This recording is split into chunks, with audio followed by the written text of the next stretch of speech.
Welcome, everyone, to the Ready for the Draft podcast. I am your host, Gregg Schutze. This is episode 14 of the 2021 podcast series, getting you ready for the NFL Draft, taking a look at the draft-eligible prospects. The draft isn't until April, but of course, it's never too early to start getting ready for the NFL Draft.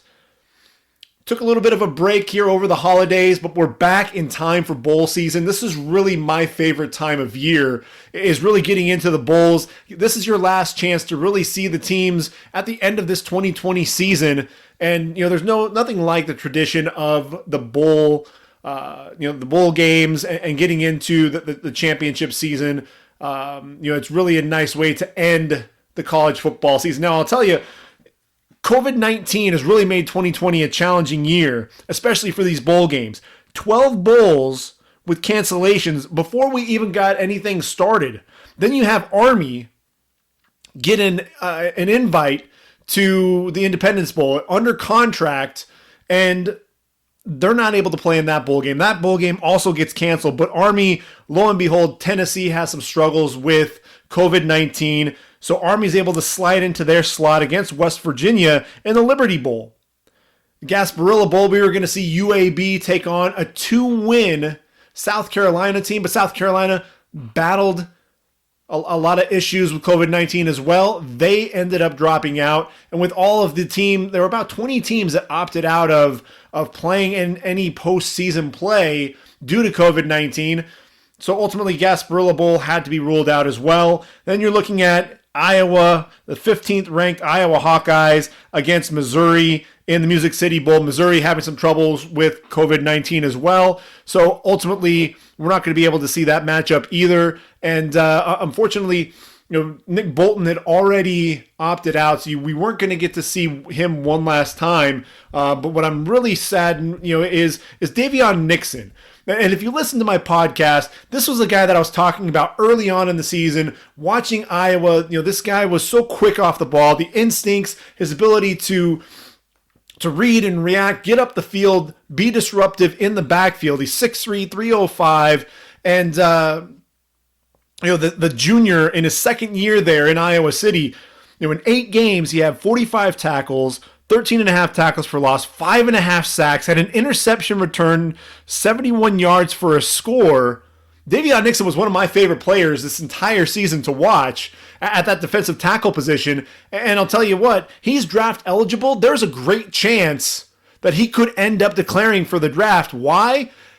He was a first-team All-American. I mean, when you look at those stats, he's able to play against the run. He also has the ability to push the pocket and get after the quarterback as a pass rusher. And in a draft where that defensive tackle draft class is really thin, you could see Davion Nixon sneaking his way into that day 2 conversation and could absolutely leave Iowa City and enter the draft in 2021. So it's really going to be interesting to see what happens with Davion Nixon. But unfortunately for the Music City Bowl, with Missouri having issues with COVID-19 and such, we're not going to be able to get to see him play. And there are 2 other guys in that bowl game that I would have loved to have been able to see one last time. And that's the safeties, Tyree Gillespie, Joshua Bledsoe.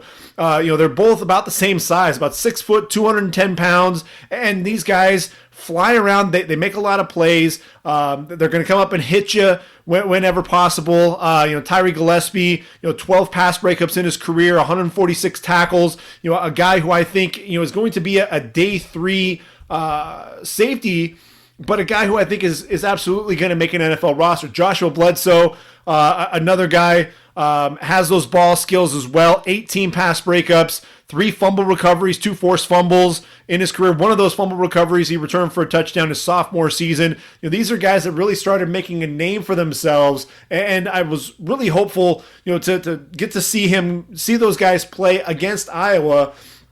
See what they could do against Tyler Goodson and company running the football. Unfortunately, we're not going to get to see that matchup happen. But I'll do my best to make sure that we continue to break down both Iowa and Missouri as we move forward. taking a look at those draft prospects, especially a guy like Nick Bolton. My goodness, Nick Bolton, a guy who I think is very deserving of a first-round pick. He's one of the top 3 or 4 linebackers in this draft, hands down. 6 foot, 232 pounds. Look, in 10 games this year, he had 95 tackles, but 103 a season ago as a sophomore.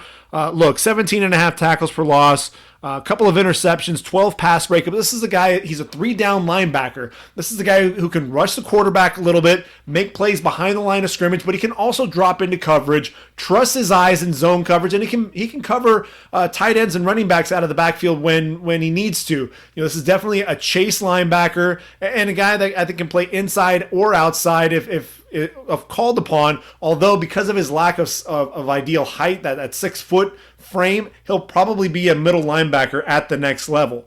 So again, we're going to be going through, taking a look at these bowl games, and as we go through, there are going to be quite a few guys that we won't be able to see play because they've already opted out to enter the NFL draft, some of them entering the transfer portal as well, and I'll do my best to try to cover each of those guys as well as we go through each of these bowl games. So when we take a look at things, first and foremost, we missed the conference championships. There were 10 conference championships and 10 conference winners, and so that's one of the things that we really have to start off. And when you talk about conference championships, you have to start with Conference USA. That was the first bowl game that we really got to kick off. And that was UAB taking on Marshall. And UAB, what a story. This is a program which just a couple of years ago, was no more.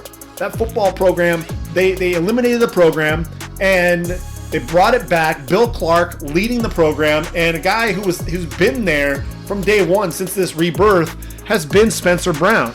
And look, Spencer Brown, 5'10", 224 pounds, over 3,800 yards, 41 touchdowns. He's the career rushing leader there for the Blazers. And, he outdueled Brendan Knox. And again, if you've listened to my podcast, you know that I'm a big fan of Brendan Knox, a guy who's going to run you over, a guy who wants to get north and south, very physical runner at 6 foot, 223 pounds. But Spencer Brown outplayed him, just flat out played him.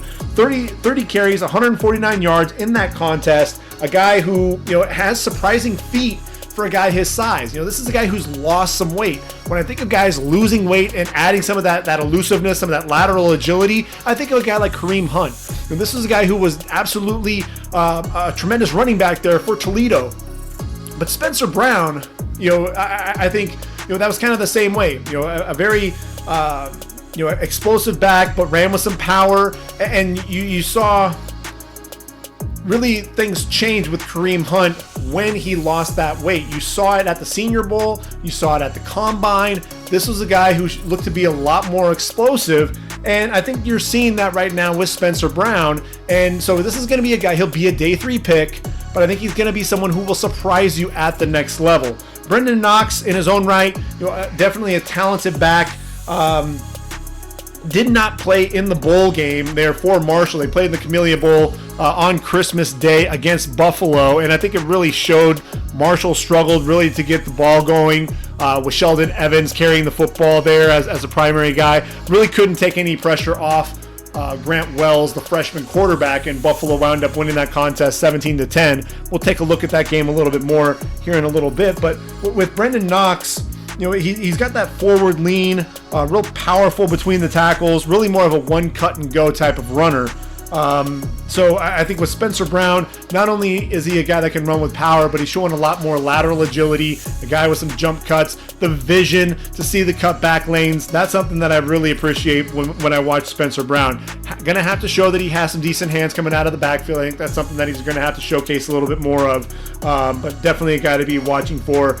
2 other guys in that game, guys that did not play in the Camellia Bowl either. You've got Josh Ball, the left tackle, first team all conference, 6'7", 314 pounds, plays both left and right tackle. Very quick feet, especially in pass protection. I think he's more of a finesse guy. He got ejected in that game. Really, the last that we saw of him in a Marshall uniform was making contact with a referee. So, unfortunate circumstances there, but I think Josh Ball is the guy that'll get a look on day 3 because of that athleticism and that versatility to potentially be a swing tackle at the next level. Devontae Beckett. Here's a guy that's really interesting. He's 5'10", 214 pounds.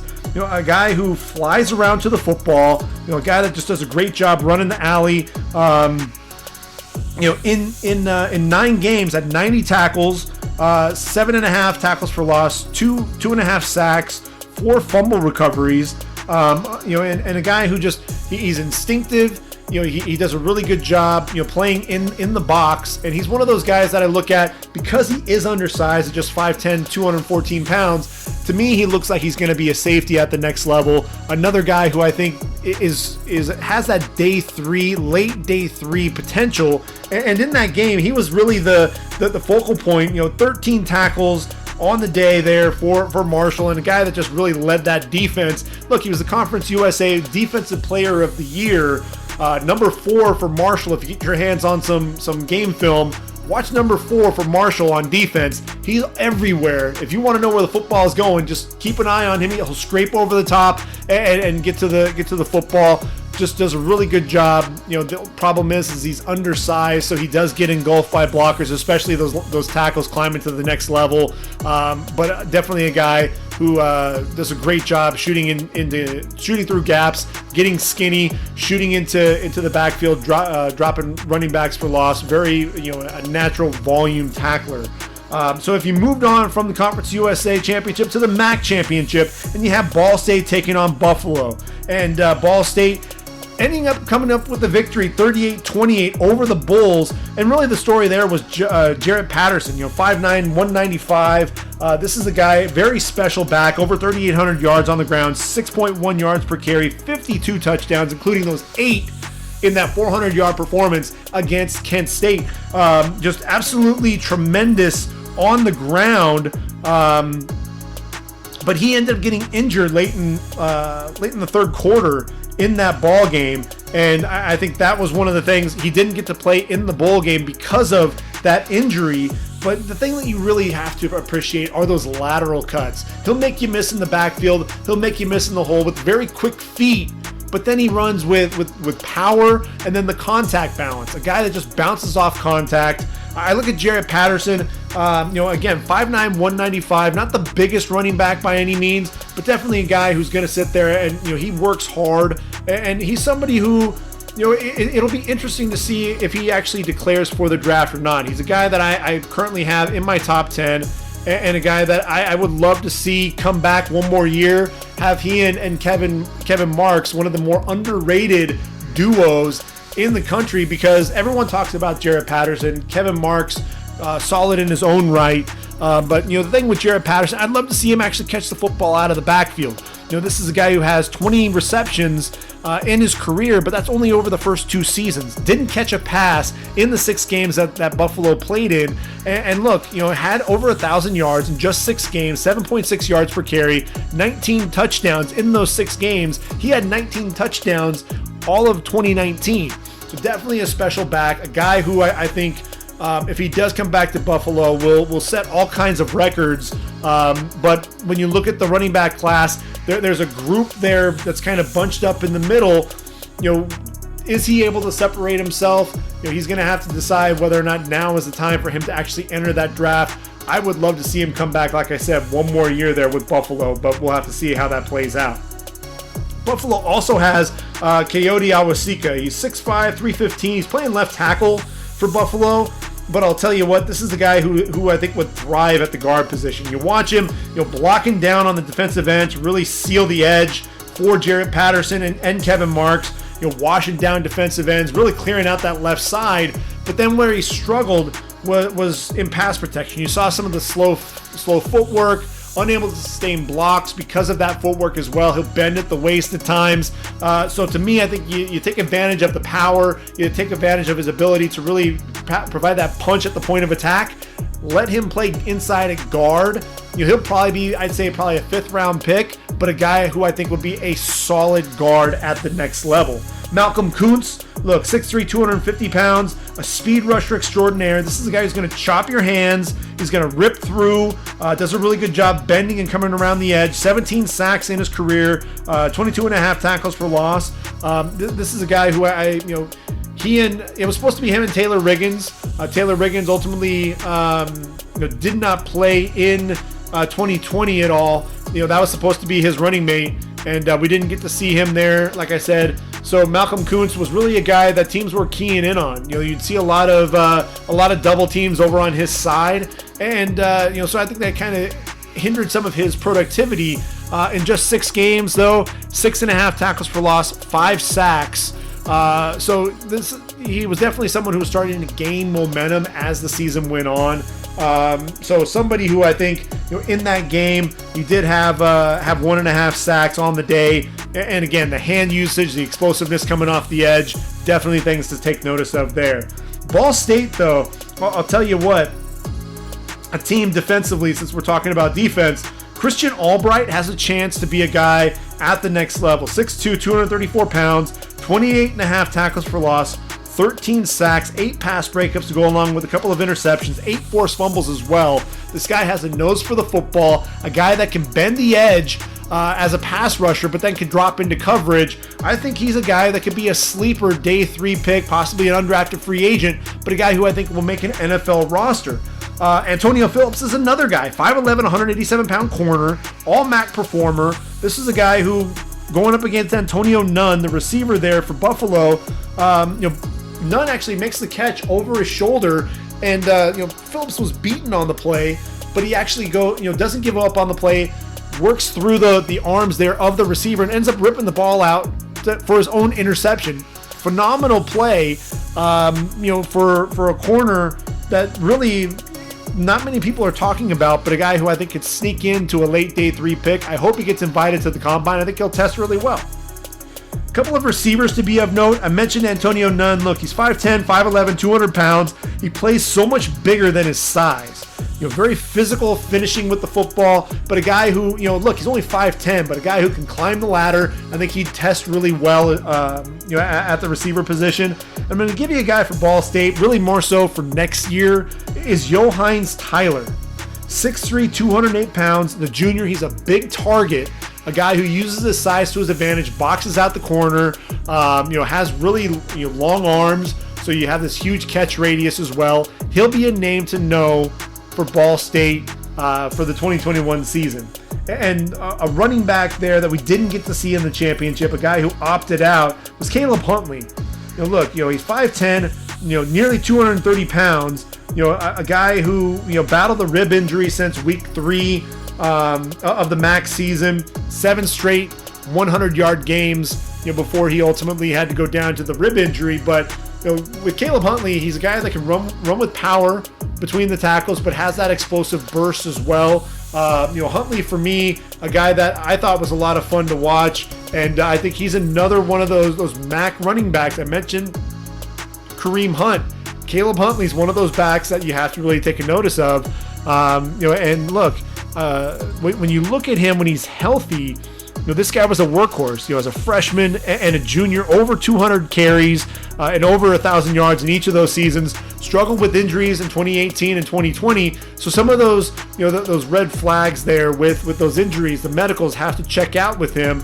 But look, you're going to get a running back who, again, can run between the tackles, and a guy that can bounce it outside as well. He's just going to have to show that he can catch the football out of the backfield, so he could be a developmental running back there at the next level. Pac-12 championship, look, 31-24, Ducks beat the Trojans. In this game, Kayvon Thibodeau, he's only a sophomore, but this dude's going to be a beast. He'll be talking about potential top 10 pick, 6'5", 250 pounds. Was working over Elijah Vera Tucker there down the stretch, really showing the explosiveness coming off the ball. Jalen McKenzie, the right tackle there for the Trojans, was beaten all day long by number 5. And I mentioned Elijah Vera Tucker. Look, he's 6'4", 310 pounds. The junior's declared for the draft. And, a guy who, look, when he kept his hands inside, got his hands on Thibodeau early, he was able to mirror him and actually show pretty good footwork. I love watching him climb to the second level. Showed really good power in his hands as well to really jolt the guy off the line. It was the change of direction. Got beaten by Brandon Dorless for a sack. The defensive end there, 280 pounds. did just fine with his kick slide, taking him up the field. Once he got even with the quarterback, Dorlus worked back to the inside, and that's really where Elijah Vera-Tucker struggled with that lateral agility, that lateral quickness to be able to stop and change those directions. That's where he struggled, and that's ultimately where, not only Dorlus but Thibodeau as well started taking advantage of that. And so I think Vera-Tucker, I think everybody knows he's going to be a guard. But look, I keep talking about it. He was the offensive lineman of the year last year, and he had the number 18 overall pick in Austin Jackson playing next to him at left tackle. Elijah Vera-Tucker, sleeper guy there for a potential first-round pick as a guard. Trojans, they don't have a bowl game. They were one of the teams that opted out, but I'd be remiss if I didn't talk about Talanoa Hufanga, Pac-12 Defensive Player of the Year and first-team All-American, 6'1", 215-pound junior. Look, this is a guy who can do it all. He's really put everything together. He was kind of a heat-seeking missile that would fly around to the football, but really played with reckless abandon, no regard for his body whatsoever. This year, he's playing much more under control, although he did get a personal foul penalty, basically tackled the punter in this game. That ultimately led to a score there for the Ducks. But a guy who can blitz coming off the edge, he can bend coming around, can also shoot the gaps, time those blitzes well, rushing the quarterback, plays in the box very well against the run. But then it was his ability to drop into coverage. We knew that he could play sideline to sideline, but dropping into coverage, he had 4 straight games with an interception and came within a hair of having an interception in a 5th straight game. There was a tip there right at the goal line, and had this dive and just about had that pick. It just squirted out at the last moment. But Hufanga in that game, look, 12 tackles, 2 sacks in a losing effort there for the Trojans. And one final guy that I have to mention, and that's Amon-Ra St. Brown. I think he's the best receiver nobody's talking about. 6'1", 190 pounds, the junior, very physical receiver. Guy who, they mentioned on the broadcast was benching 135 pounds at the age of 10. His dad was Mr. Olympia. This is a guy, he speaks 5 languages fluently, very intelligent kid. And you see that with his play out on the football field. Knows where the zones are, does a great job reading defenses, very fluid athlete, led the Pac-12 in receptions. But, when he went down to an injury in the 3rd quarter, the Trojans, when they made their 4th quarter runs, Kedon Slovis needed his go-to target, number 8, Amon-Ra St. Brown, and he wasn't out there on the football field. Ultimately, the Trojans go down to the Ducks, and, Amon-Ra St. Brown has a big decision to make. Does he enter the draft, where he'd be a potential day 2 pick? I think he'd be a 2nd rounder. Or does he come back one more year, one more shot with Kedon Slovis, Drake London and company? That's really going to be the big question, but I think he would be a day 2 pick right now. Big Ten championship, this is an interesting one. Look, Buckeyes 22-10 winners over Northwestern, and Justin Fields had an off day. 12 of 27, 114 yards, 2 interceptions. And look, I know he had the sprained wrist, but there are some questions now about Justin Fields, especially in these big games. In the 2 games that he played against Indiana and Northwestern, he went a combined 30 of 57, which is 52.6%, for just 414 yards, 2 touchdowns, 5 interceptions. Now, in the other 4 games, against Nebraska, Penn State, Rutgers, and Michigan State, he went 89 of 107, which is 83.2%, over 1,100 yards, 13 touchdowns, no interceptions. So I think when people are looking at these quarterbacks and where are you going to differentiate between these guys, that really has to come into play for a guy like Justin Fields. When he was really under adversity, when the games were their biggest, he struggled. He struggled at times. And so that's really the biggest thing that you really have to take away from is, has Zach Wilson closed the gap on Justin Fields to the point where Zach Wilson is the number 2 quarterback? I have him as my number 2 quarterback, but I'll save that conversation for when we talk about the bowl game, because I'll tell you what, that performance was special. But Justin Fields really didn't have to do a whole lot in this game anyway, because Trey Sermon was a beast. 6'1", 215 pounds, a guy who ran for 331 yards on 29 carries, 2 touchdowns, a guy who ran with power, ran with speed, excellent vision, cutback ability.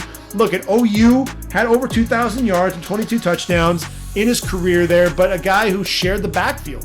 He shared the backfield with Kennedy Brooks, shared the backfield with Rodney Anderson, never really got to be the focal point of that offense, and you see what he was able to do there at Ohio State.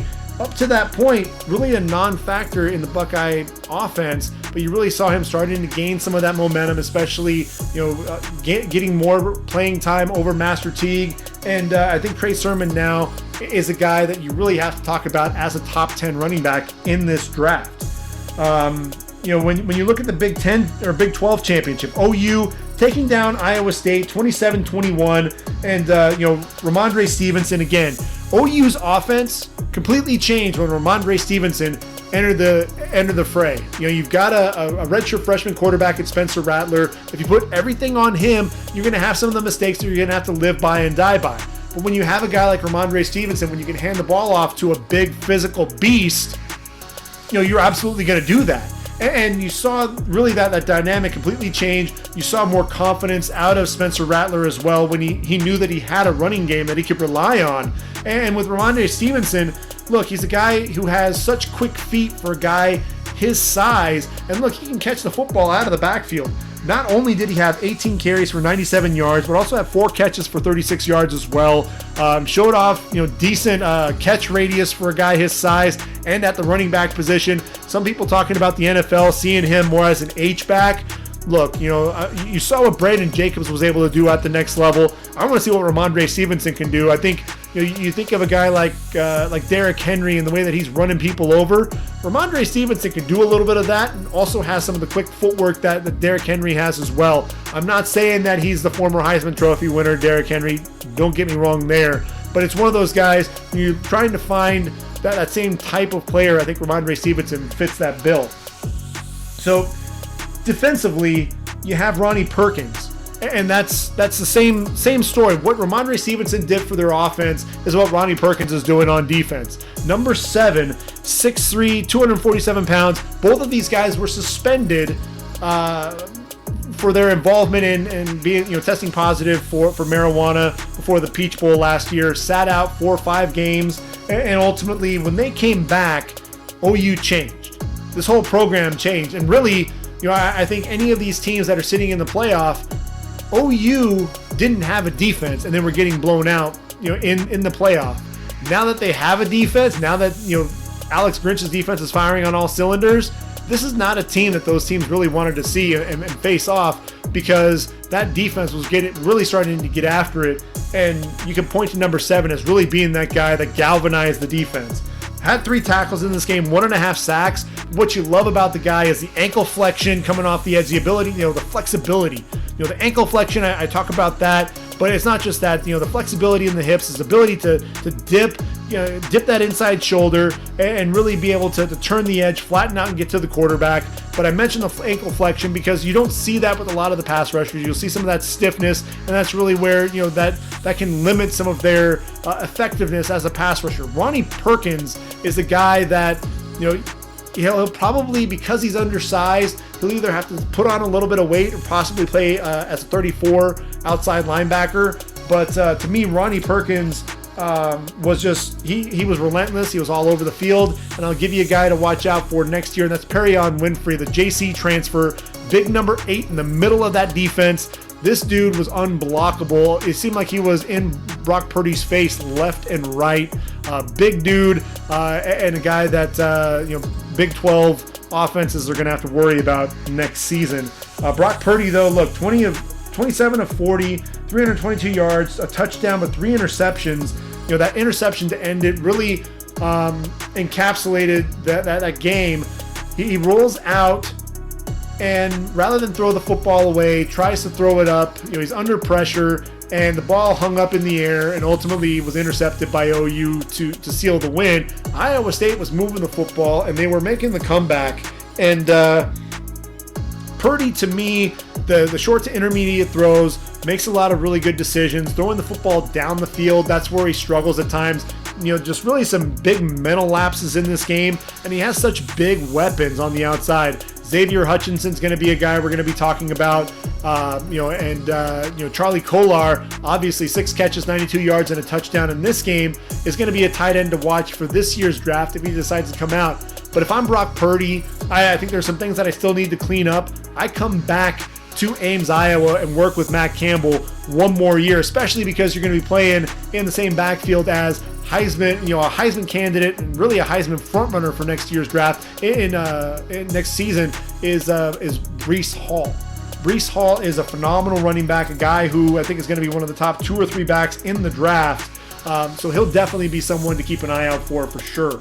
ACC championship. Look, Clemson handled Notre Dame 34-10. And really, Trevor Lawrence doing Trevor Lawrence things. There's really not a whole lot to talk about in this game. I mean, Trevor Lawrence, look, 6'6", 220 pounds. What can't this guy do?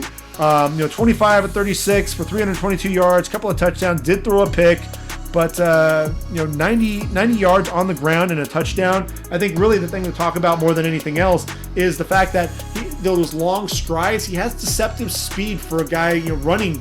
It reminds me a lot of Marcus Mariota. When you watch Mariota run the long strides, you didn't think he was moving that fast. And next thing you knew, he was covering 25, 30 yards down the field. I think that's what Trevor Lawrence really has that a lot of people aren't taking too much of notice of.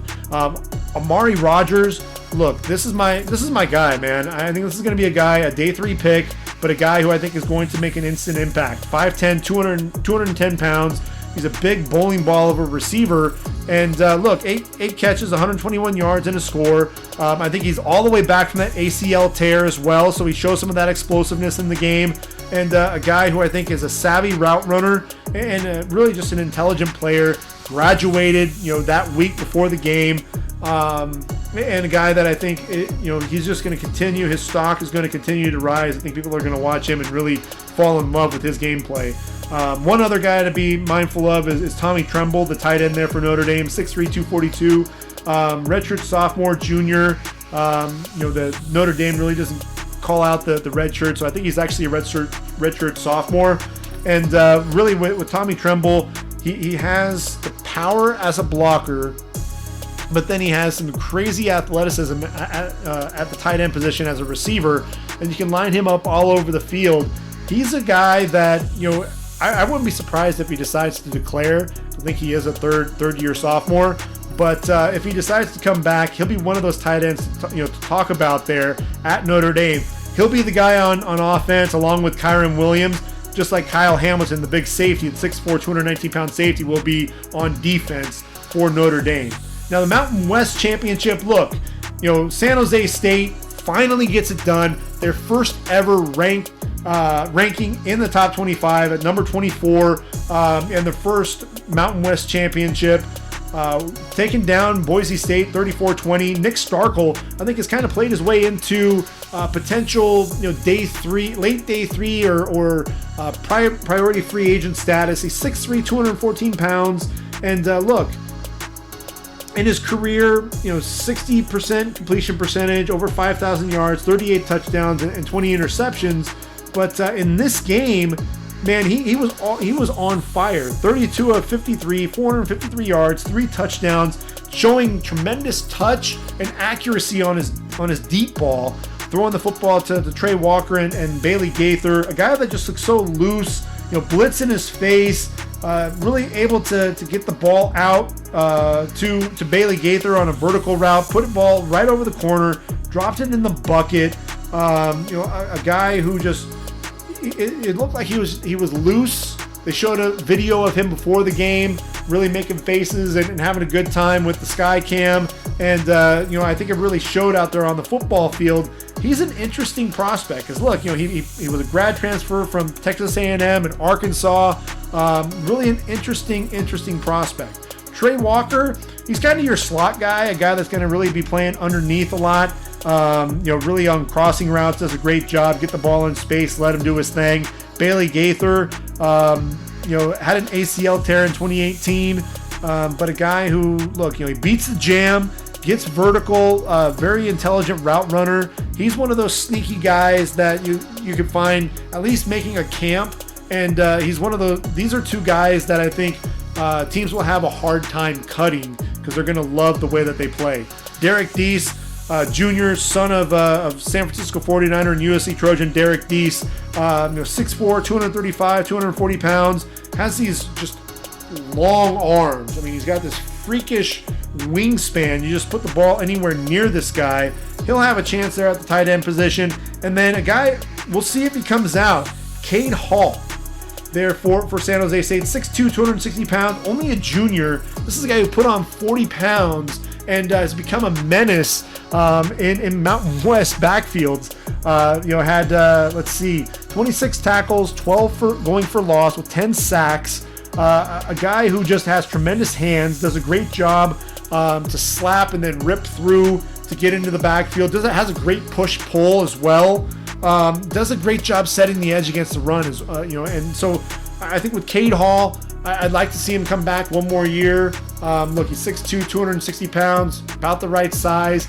Can he put everything together again? If he does that, he'll be one of those names that we're going to be talking about moving up draft boards. Remember Zaven Collins? I've talked about him. He's one of my favorite players, if not my favorite player in the entire draft. As a sophomore, he was a player playing next to the intelligent middle linebacker Cooper Edmiston, and this year really having that breakout year. I thought, you saw the talent, you saw him, all right, this is a guy that you have to be on notice of because of his athleticism, put everything together in 2020. Cade Hall is one of those guys that's on the verge of really breaking out, and us talking about a San Jose State Spartan potentially being a first-round pick next year.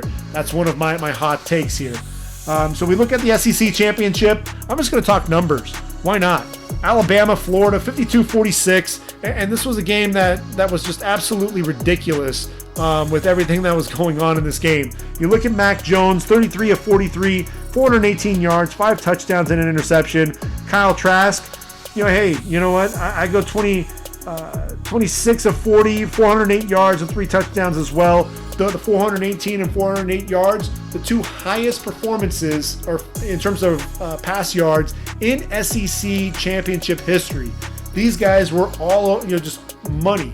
And when you watched it, the more you watch, Mac Jones throws to so many wide open receivers, and it's because of the way that Steve Sarkisian draws up the offense. He's got two guys that are lined up to one side, and Devontae Smith lined up to the other side. They end up crossing, and what ends up happening is the defense, there's some confusion, and Devontae Smith sneaks out the backside and is wide open for a 31-yard touchdown.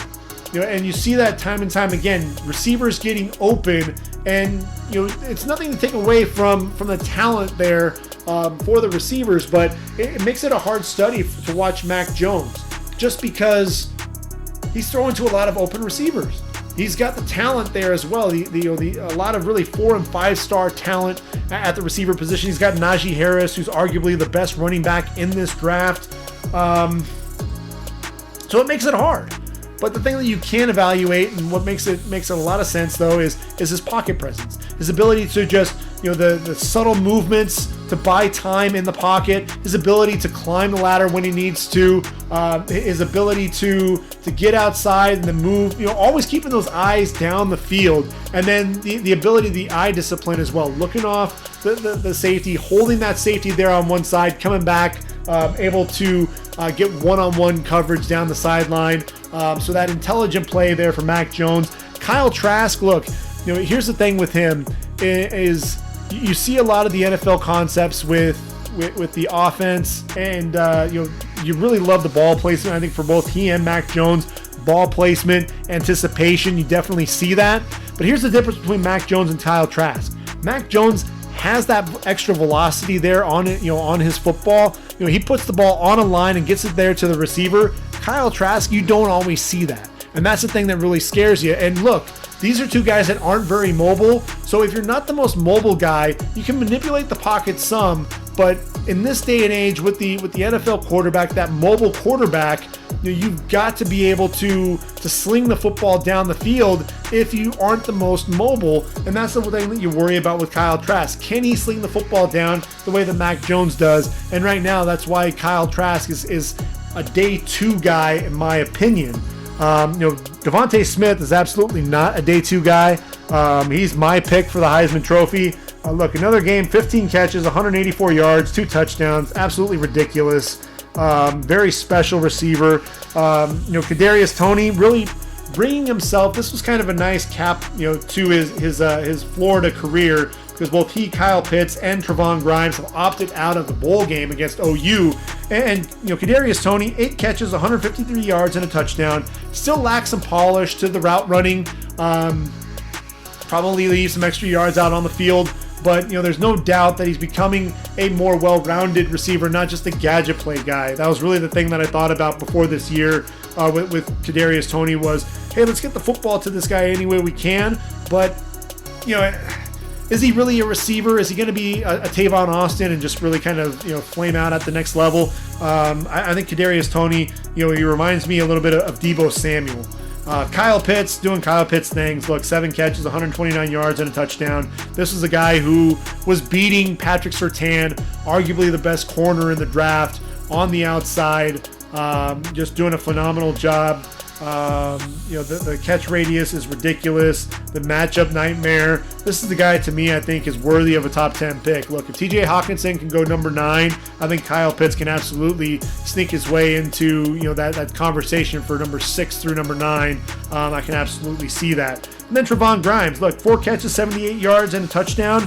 Number 8, kind of the forgotten guy, when you talk about Florida, you're looking at all these receivers. But what I love about Trevon Grimes is his ability to go up and high point the football. It doesn't matter where the ball is, that separation that he's able to create from the corner and go up and get the football. I want to see how he tests in the 40, see just how quick he is vertically.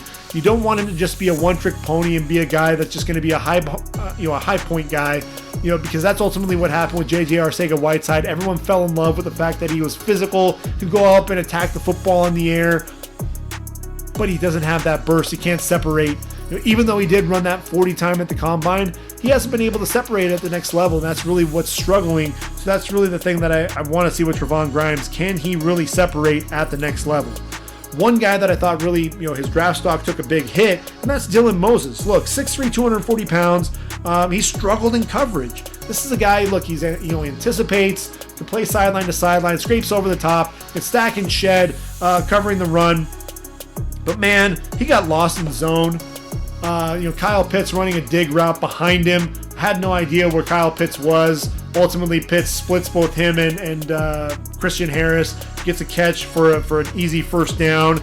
And then there are 2 other plays in man coverage against running backs where he was out of phase and ultimately had to grab the running back and was called for defensive pass interference. He's struggling with that coverage, and that's really a big concern for me going forward with Dylan Moses. I think his draft stock definitely taking a hit. I've just seen a different player since the knee injury overall. So, and then obviously the American Athletic Championship, Cincinnati 27-24 winners over Tulsa. And this game, look, Desmond Ridder, I think he's an intriguing prospect. I just hope he doesn't come out. Yes, after there's a group of 5 or 6 quarterbacks, he could be in that conversation with Kellen Mond. But I think Kellen Mond has actually, he's made that leap this year and has actually been a lot more consistent as a quarterback. So I think he could be an early day 3 quarterback. He may end up getting drafted higher because there is that demand for the quarterback position. I think Desmond Ridder needs to come to Cincinnati for one more year, really hone some of those skills a little bit. But a guy who I think, he has a tremendous arm. He has the legs. I just think he needs to put everything together, become a little bit more accurate, especially pushing the football down the field. But Desmond Ridder will be a guy that we'll be talking about for sure in a talented quarterback class in next year's draft.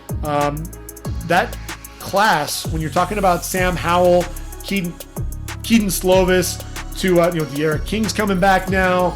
You got Phil Dracovic. There are a lot of really talented quarterbacks, but I think if he comes back, Desmond Ridder deserves to be in that conversation among those really solid quarterbacks. Carson Strong's another guy. There are a lot of really talented quarterbacks. So it'll be interesting to see exactly what Desmond Ridder decides to do with the draft. But I think right now he's probably still a year away. So those were the conference championships. As I mentioned, And there have been quite a few bowl games that we've gotten to see so far to this point as well. And we'll go through those quickly, take a look at a few of the matchups. Look, App State taking on North Texas, Myrtle Beach Bowl. Not really a whole lot of transition time there between the end of the regular season and the bowl games. But I'll tell you what, Cameron Peoples didn't need it.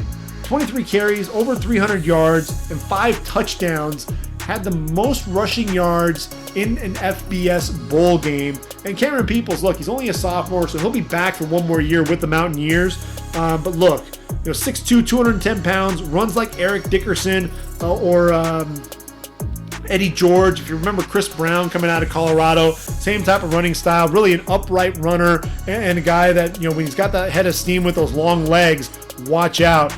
Really a lot of fun to watch there for App State. Thomas Hennigan, here's a guy to watch out for there for App State, a guy who I think, is a possession receiver, a guy that teams are really going to love. He's 6'1", 205. He's battled a leg injury throughout the season, but he's continued to come out, continue to play hard for that program. And so he's a guy to me, I think if he can get right during the pre-draft process, he'll be a guy that could end up being a steal late on day 3. Shamar Jean Charles is a corner that no one is really talking about. 5'11", 180 pounds. Had 16 pass breakups this past season. I think that's among the top, if not the top, in the FBS in 2020. 30 career pass breakups. Really a nose for the football. He'll be a nice late day 3 pick there. And then North Texas, I think they really struggled because they were without their number 1 target, Jalen Darden, 5'7", 183 pounds. This is a guy, look, had 19 touchdowns, which led the FBS, had 31 total touchdowns in the last 2 seasons, and a guy that I think he was the difference maker for that program. So not having him, he had opted out before the bowl game, really struggled there to really get things going for North Texas, and App State ultimately able to come out with that win there, 56-28. If you look at Nevada against Tulane, I'll tell you what, if I'm Jay Norvell, I'm really, licking my chops, man. I'm looking at Nevada next year as hopefully that defense is on par with the offense, because I've got some weapons, and I'll be able to hopefully keep them all here for one more season. Famous Idaho Potato Bowl against Tulane, 38-27 winners, and Carson Strong, look, fabulous again, 5 touchdown passes on the day, and he's the deep ball is just so pretty. This is the guy, he's going to be that high riser. You look at Zach Wilson and the way that he throws the football. Carson Strong does the exact same. Romeo Doubs is a receiver with long arms, a guy that is a mismatch for corners because of that catch radius. Just put the ball anywhere near this guy and he's going to go up and get it. And then Cole Turner, 5 catches, 60 yards, and 2 touchdowns. This is, he's 6'6", 240 pounds, a guy that has the frame to put on some more weight and be really a force next year. A guy that can go up and high point the football, excellent concentration. There was a tip ball, able to come down and haul in the pass for a score. A lot of fun to watch there. And then Toa Taua, the little bowling ball, over 100 yards in the game, also had 6 catches for 77 yards and a score. Toa Taua, he's 5'9", but 210 pounds, at low center of gravity, he's a pinball, bouncing off of tackles, shows really soft hands in the passing game. I'll tell you, Nevada's going to have one of the better offenses in the country next year, a team to really watch out for. Let's get to it now. Boca Raton Bowl, BYU, Central Florida, 49-23. And this was, look, Dylan Gabriel, for all the hype, you put him against a guy like Zach Wilson, and I think everything is apparent in terms of what he needs to work on. This is a guy, wanted to force the ball down the field, held on to the football as a result instead of really taking what the defense gave him. And look, Zach Wilson wasn't afraid to take what the defense gives him.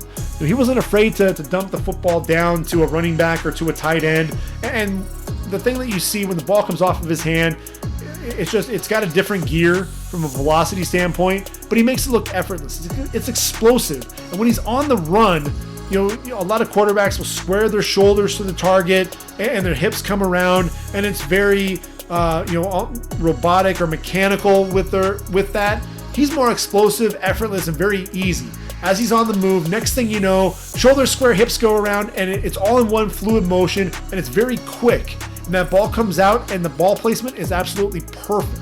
He's got, he hit I want to say it was Neil Pau, the receiver, on a 31-yard pass play to the wide side of the field, and their corner was right there in phase, but he puts the ball right outside where only his receiver can make a play on the football, and the corner really forced a perfect throw, and that's what Zach Wilson was doing, and he was doing it time and time again. The deep ball accuracy is ridiculous.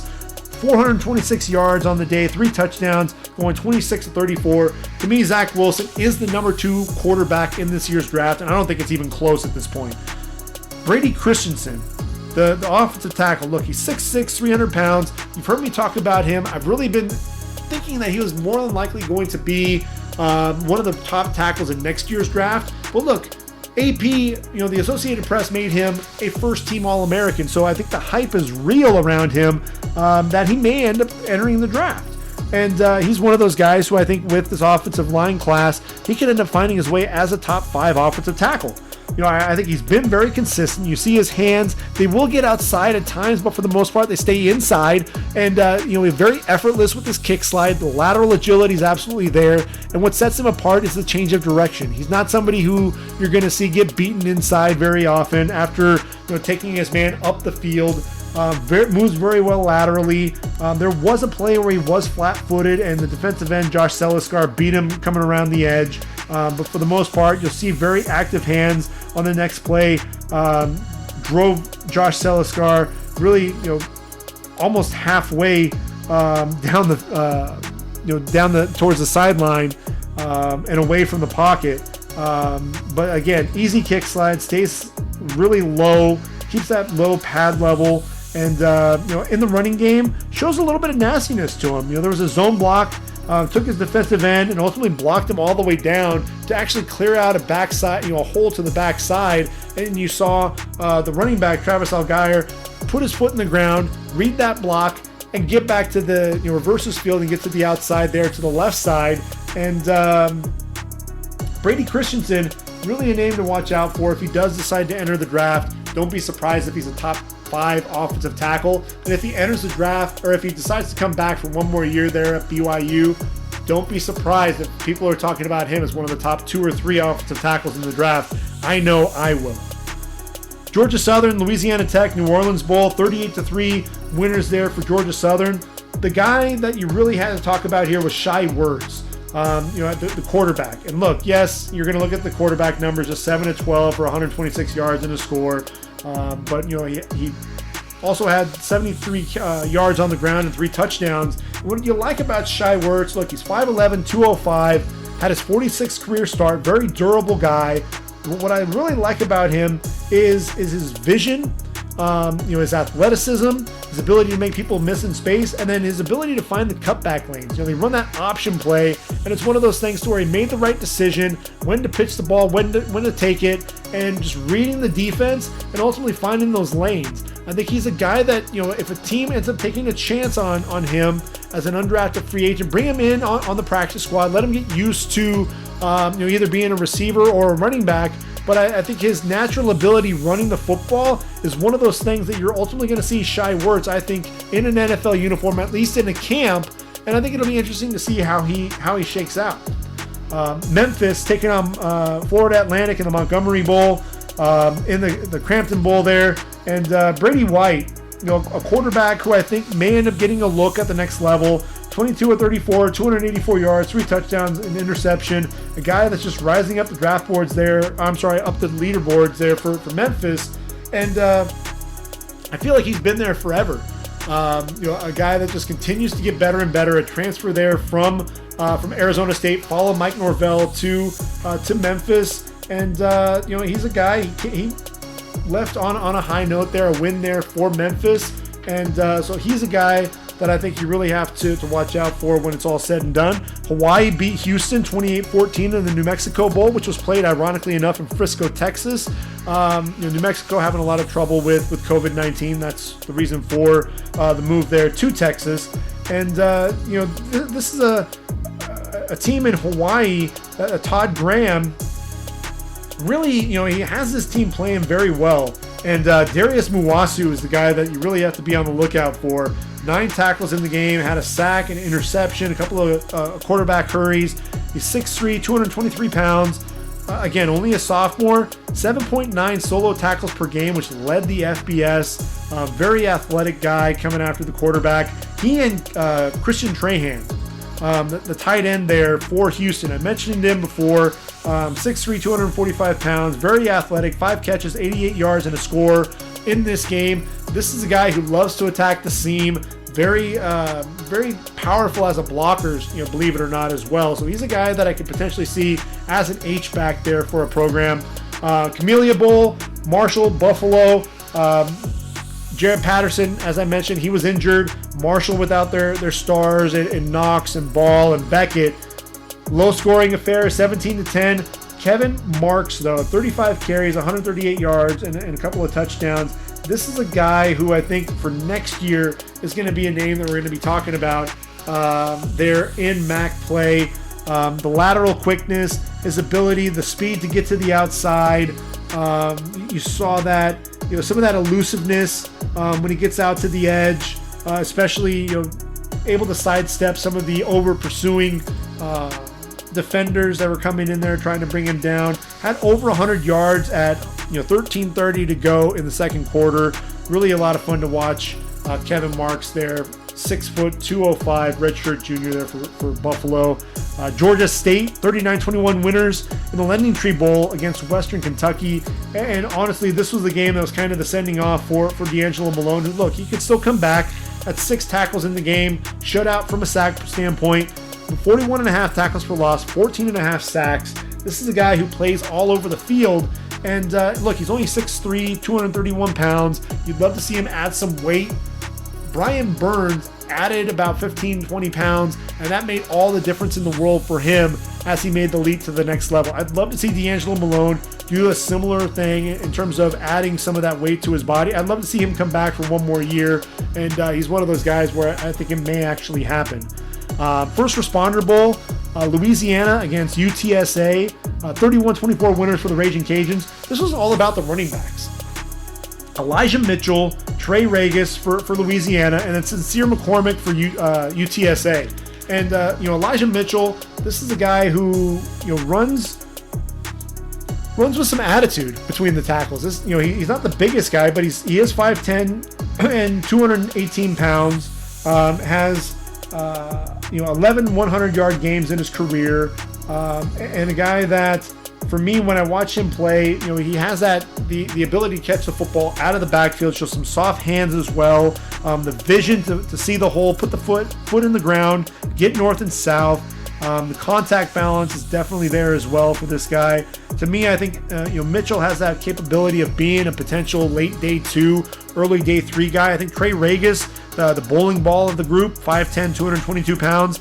He's going to be more of the, he's the thunder to Mitchell's lightning, if you will. The power in his legs, contact balance, running through arm tackles. Really a guy that's more of a one cut and go type of a runner. Not really using the passing game all that often. He'll be a day 3 guy, but a guy that if you need to get some tough yards down the stretch, Trey Regis is going to be your guy. And then I mentioned Sincere McCormick. Look, he's only a sophomore, 5'9", 200 pounds, Conference USA Offensive Player of the Year, over 1,300 yards on the ground. I'm sorry. A guy who you watch him run, puts that foot in the ground and gets north and south. Another guy that really lowers the pad level, runs behind those pads, and will run you over, but then also has that lateral agility to get to the outside. He's another guy that we'll be talking about next year as a potential early entry, and you don't think about that so often from Conference USA, but Sincere McCormick, again, a guy that was fun to watch. And then 2 guys in the middle that you have to be on the lookout for. I'll give you one first for UTSA, the Roadrunners. Jalen Haynes, he's 6'2", 290 pounds, and this is a guy, he saw double teams all day, but he's got tremendous effort. He has great power in his hands coming off the football, fights through double teams, but that burst, coming off the ball, he keeps that pad level low. And yes, he's not the biggest guy at 6'2", 290, but he uses that leverage to his advantage. and is able to fire back into the guy, usually it's the center that he's lined up over, and he's driving the center into the backfield, then uses a really quick swim move to get by him and pressure the quarterback. And again, he runs really well. He played both the nose tackle and a 3 technique. He'll be a name to watch out for in NFL camps. And then Taylon Humphrey, I think, has a chance to be a day 3 pick. He's 6'5", 333 pounds. When his pad level gets high, he gets blown back off the football. But when he stays low, definitely has that pop in his hands to really jolt that center back. Really strong at the point of attack, extends those arms, and isn't going to give ground. Stout versus the double team as well. A guy that can eat up a lot of space. But again, if that pad level creeps up, he's not really much of a factor. So that's really going to be the biggest concern is can he keep that pad level low? And I think the game of the entire bowl season to this point, Liberty against Coastal Carolina. Holy cow! 37-34 winners for the Flames, taking down the Chanticleers of Coastal Carolina, number 12 ranked Chanticleers. And this was a game. Look, Malik Willis, only a junior, not the best day throwing the football. Had a couple of interceptions, no touchdowns, but look, he's tremendous with the football in his hands. 137 yards on the ground, 4 touchdowns. Grayson McCall, only a freshman. He's going to be a guy to watch out for. Had 96 yards on the ground, 318 yards through the air, and 3 touchdowns. Javon Hiley, their receiver, had 13 catches for 178 yards. This is a guy, he can be a special receiver if he can put everything together. He's 6'2", 190 pounds. In 2020, had just under 1,000 yards, 998, 2 yards away from 1,000 yards, 10 touchdowns, had 65 receptions. But here's the deal with him. He could have had so many more and probably could have eclipsed that 1,000-yard mark had it not been for all the drops. He's got to do a better job of seeing the football into his hands, really be a more consistent pass catcher if he truly wants to be a prospect at the next level. And then Isaiah Likely, the tight end, he's the guy for me that's so much fun to watch, and a guy who's battled injuries, and he's got that ankle injury, and he was a guy that really the Chanticleers had to kind of get going at the early part of the game because that ankle would start wearing on him. But 6'4", 245 pounds. Look, 20 yards per reception, had 601 yards, 5 scores, and that's with battling that ankle injury. But look, he had 5 catches, 84 yards, and a score. If you haven't seen him play yet, if you haven't seen the Chanticleers play, Isaiah Likely is a guy that you're going to have to tune in and watch for sure. So those were guys that had really solid games. CJ Marable, not much of a factor in this game, but again, he's worth noting that he's someone who can catch the football out of the backfield, has a nice burst to the outside, really ran that option there for Coastal Carolina to perfection. Look, 169 carries, 887 yards. That's 5.2 yards per carry and 12 touchdowns on the year. CJ Marable, a chance to be a late day 3 guy. He'll probably end up being an undrafted free agent, but a guy who I think could be a surprise. He could end up being this year's James Robinson. So those were the bowl games that we've gotten to see to this point. Obviously, we've got some bowl games that are coming up, and I want to make sure that we are all ready to go for those bowl games. And I think we're right on schedule here. So let's go ahead and just jump right into the action. And you've got that Cheez-It Bowl in the Camping World Stadium there in Orlando. Oklahoma State taking on Miami. And look, Miami, this was going to be the game to watch. Jalen Phillips and Quincy Roche and company. Really that defense, that vaunted defense, a lot of fun to watch all of these guys play. Unfortunately, you won't get to watch them because they've all opted out for the draft. Not only Jalen Phillips is leading the team in sacks, Quincy Roche second on the team in sacks. But I'll give you a couple of names to watch out for. Jared Williams, number 62, the right tackle. He's 6'6", 310 pounds, has really good length. And this is a guy, look, he's not going to be a left tackle because he struggles at times with some speed rushers, but definitely a guy who I think is worthy of being a day 3 pick. He is going to be one of those developmental tackles and really shows some good lateral agility Shows some power in the running game as well. Really a guy to keep an eye out for there. And then on defense, Bubba Bolden. He's only a junior, the transfer from USC, but a guy that made plays all over the football field for the Hurricanes. And they're going to need him back there. Oklahoma State, they'll have LD Brown running the football there in Chuba Hubbard's absence. Because Hubbard has opted out, as has Tevin Jenkins, the right tackle, who's battled injuries. I think Tevin Jenkins has a chance to be a first-rounder. Chuba Hubbard, I see him probably being a mid-day 3 pick at this point. He's a guy that, for me, if you've got an offense, you need a speed guy, and you're able to create for him, then I think you might have something. But he can't really create for himself, and I think that was really painfully evident when that offensive line went through some of those injury struggles. And so that's ultimately Oklahoma State, though. They are getting Tylan Wallace, their talented receiver, a guy who, he's just a couple of years removed from being that Biletnikoff Award finalist. And when you think about Tylan Wallace, you think about the physicality. He's not the biggest guy at the receiver position, but he plays bigger than his size. He's 6'4", 190 pounds, and that might be generous with that listing. But as a sophomore, 86 catches, 1,491 yards, and 12 touchdowns. Back to form now.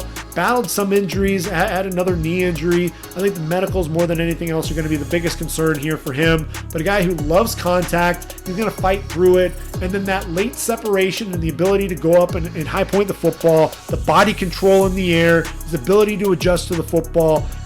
He's the guy that makes it a lot of fun to watch. Mike Gundy's offense, he's going to have Spencer Sanders throwing the football. Although I think Spencer Sanders, he's a guy that has kind of struggled to really get things going since the injury to start out the year. He's now really been out of sync. So hopefully they can get things going there. Defensively, a guy to watch out for, Rodarius Williams, number 8. Doesn't get the ball thrown his way all that often. He's 6'4", 195 pounds. A guy who hasn't given up a touchdown all year, and a guy who can be a lockdown corner. 27 pass breakups in his career there. Had 2 interceptions in 2018, and then teams just did not want to throw the football his way. 18 pass breakups in his first 2 years. Last two seasons, just 9 pass breakups. So, definitely a guy who, as his career went on there in Stillwater, teams just shied away from him, and there's a reason for it. He's a guy for me. I put him into my top 10 in the corners. A guy that teams are not, or people aren't really talking about. I think teams are going to fall in love with him as they start getting through the pre-draft process. So as we continue to move along through the bowl games here, if I can get that back up here on my system.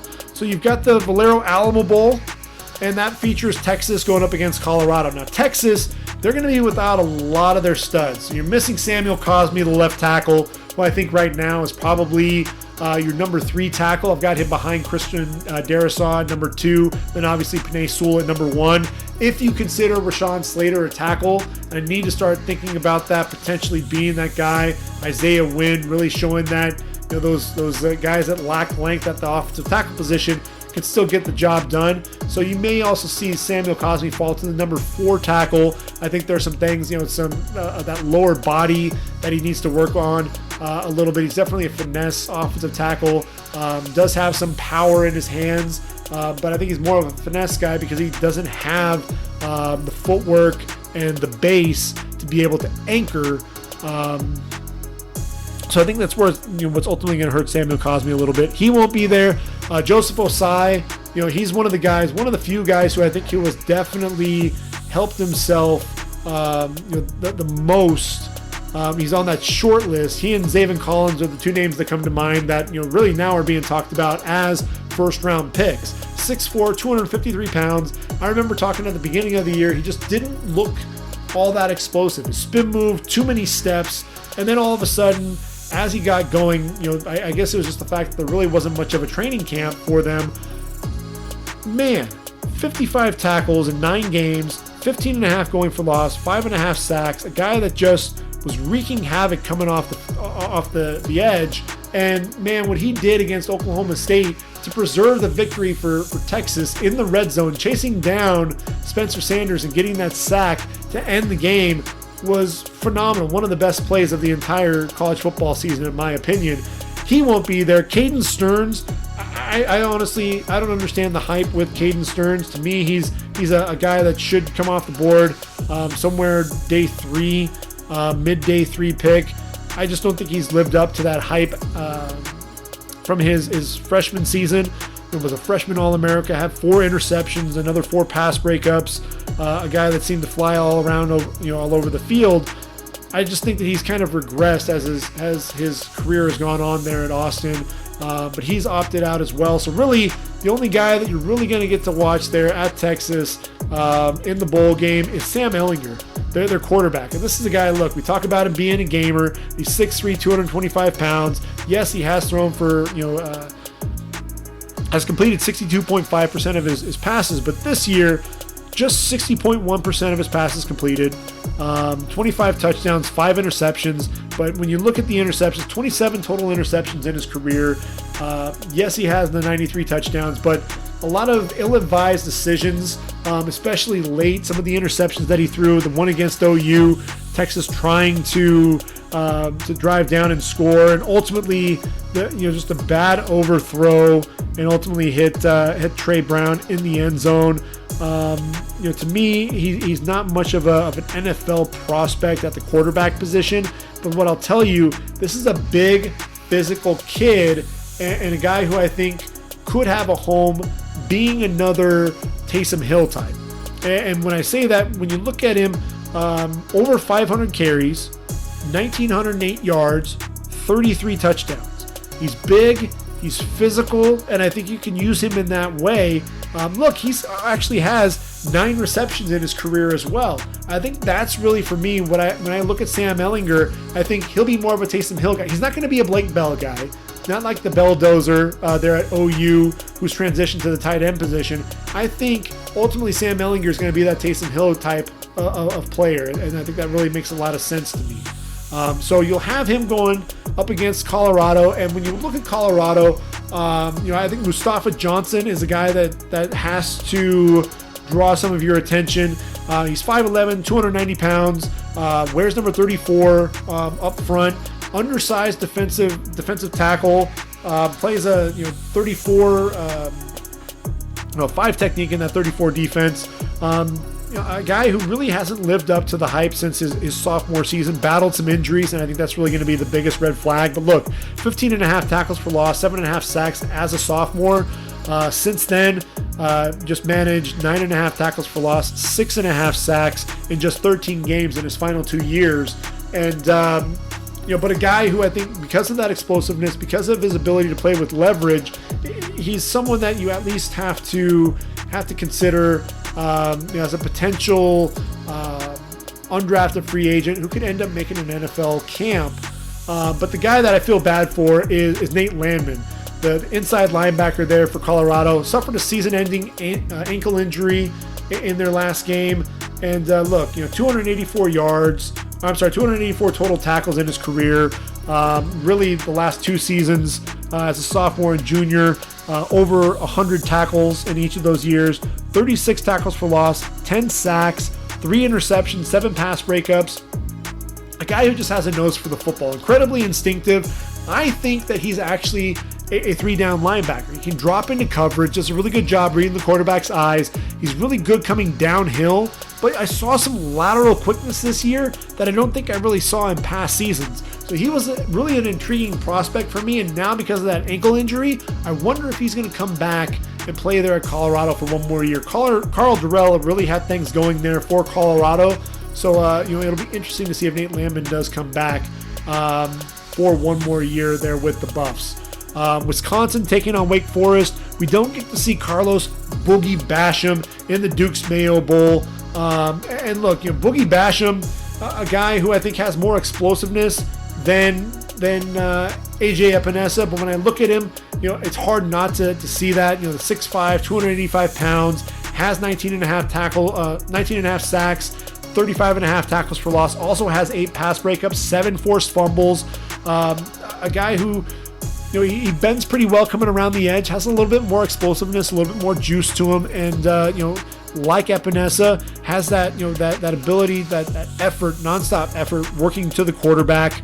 I think he'll be a guy that in a year where the pass rusher, I think Jalen Phillips is probably going to be a first rounder if the medicals check out.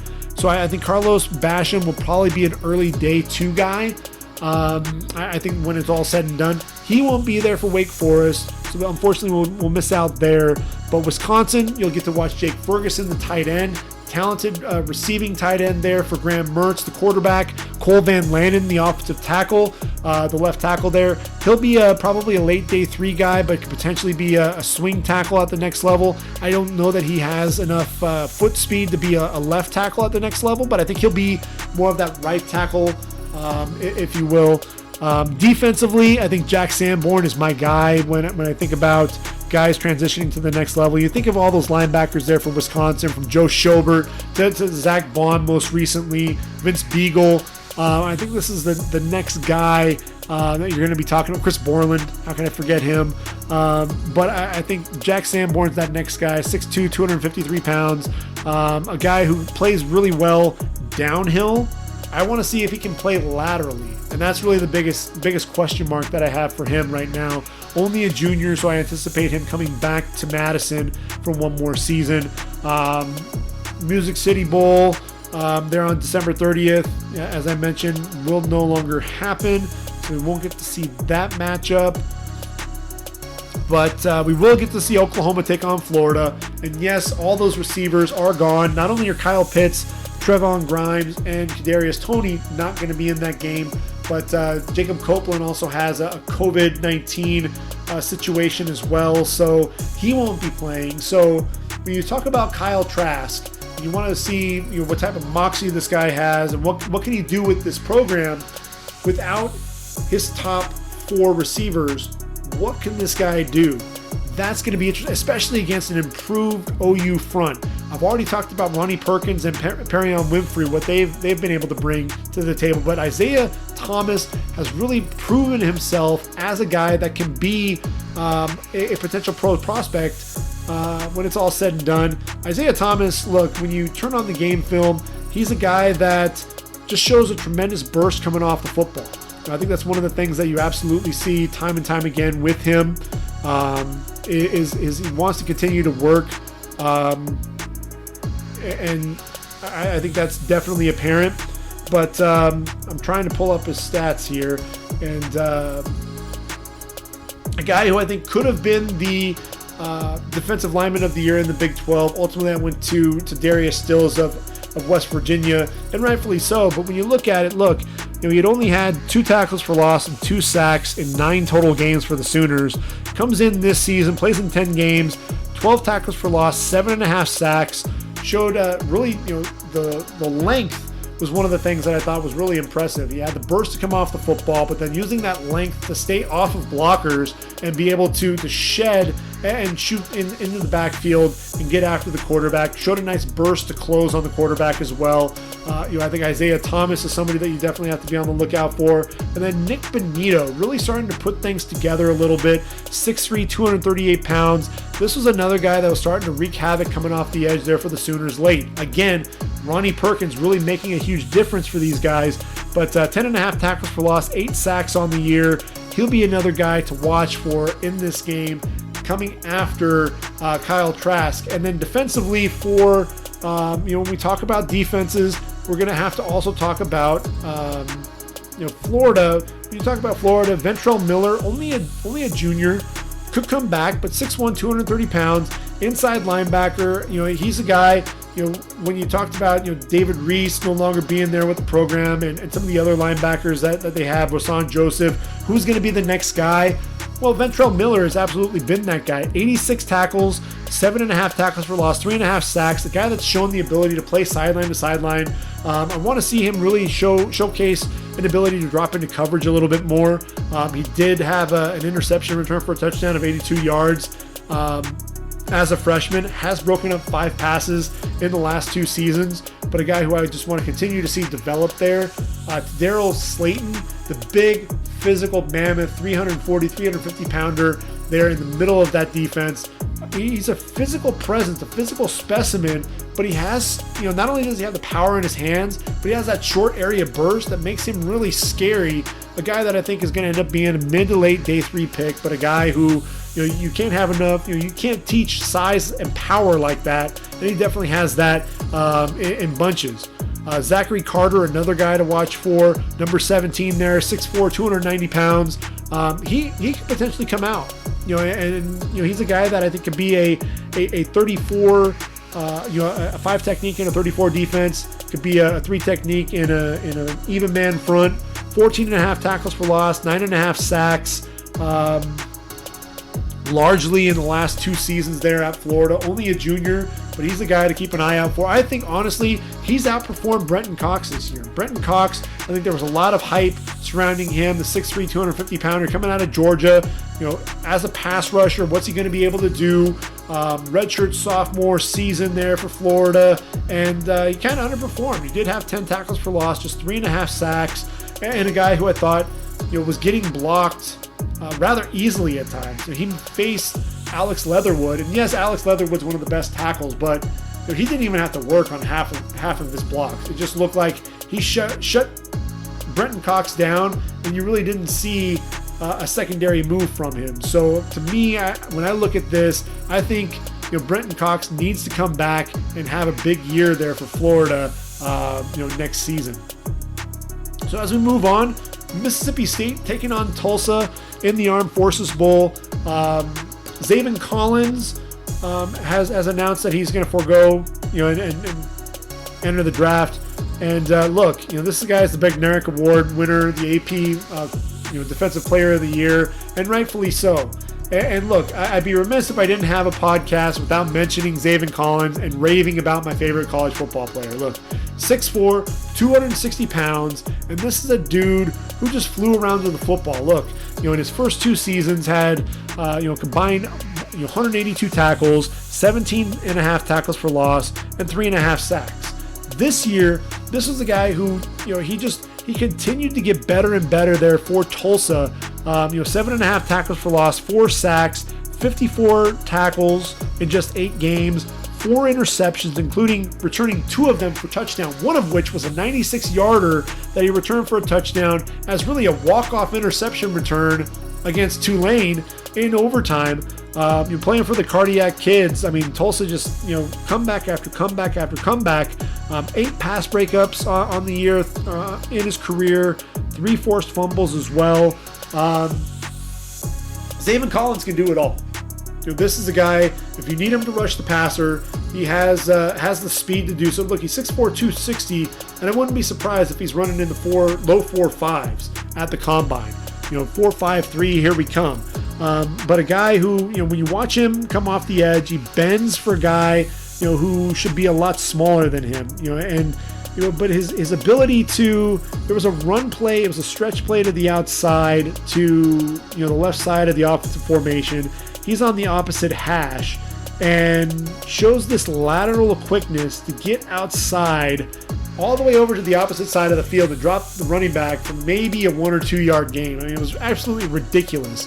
And not only showing that speed, but the instincts to really read the play, take off and get there and arrive at the football with bad intentions. And then again, dropping into coverage. This was a guy who, he had 6 pass breakups coming into the year, but the interceptions really, those interceptions were huge. Those 4 interceptions really made a difference and made an impact for Tulsa. And that's really where people looked at him and really started taking notice. He could do it all. He can drop into coverage. He can read quarterback's eyes. He can man to man if he needs to, but zone coverage is really where he excels. He watches that quarterback. He makes those reads, understands, some of the route concepts, and then he really goes.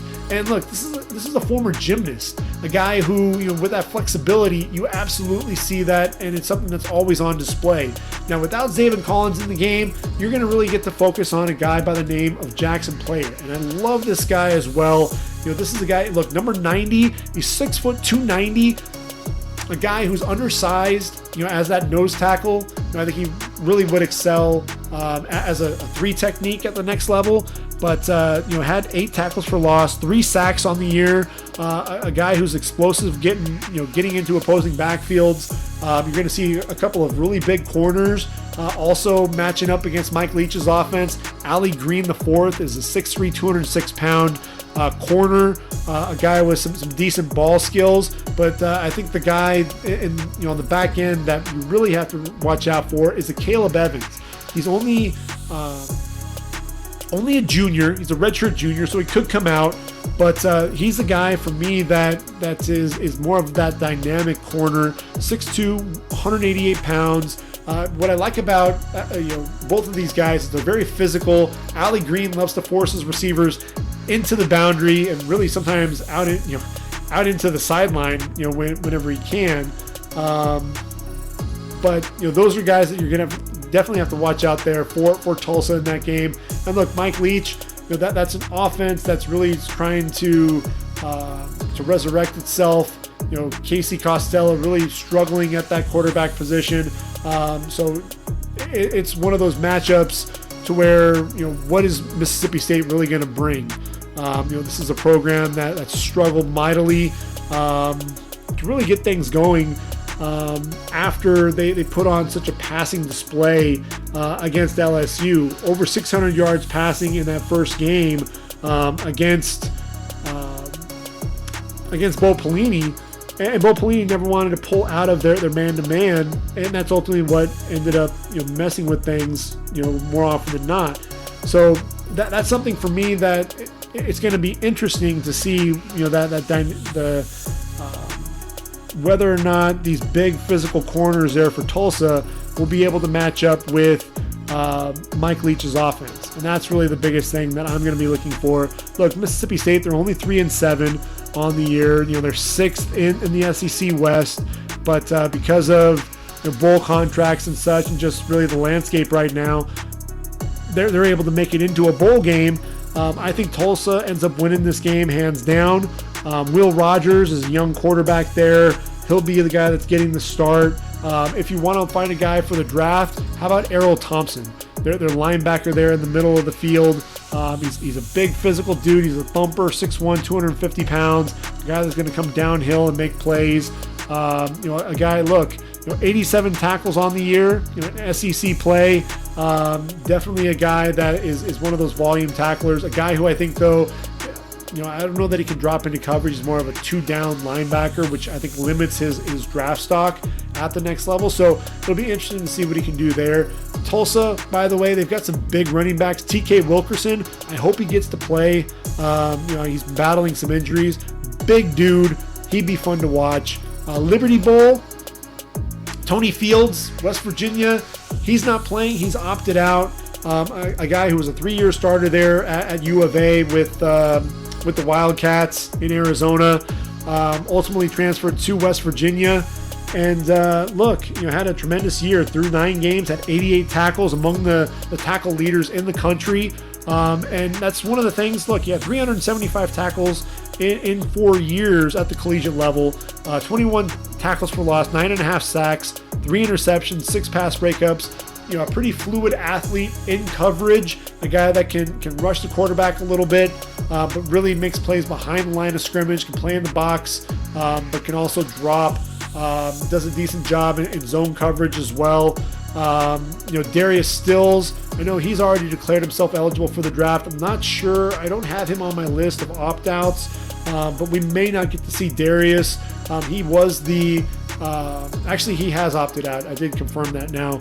If you go to sports-reference.com, was able to verify Darius Stills did opt out for the draft. And look, 23 tackles for loss, 10.5 sacks at the nose tackle position. 6'1", 285 pounds. Another guy, who I think will excel, on the interior of a defensive line in an even man front. But with him not playing, the guy, all eyes now are going to be on his brother Dante. Dante Stills, he's 6'4", 280 pounds, and he's no slouch either, man. In 2019, as a sophomore, 14 tackles for loss, 8 sacks, and this year hasn't really put together that sack total that you want to see, but still 7.5 tackles for loss.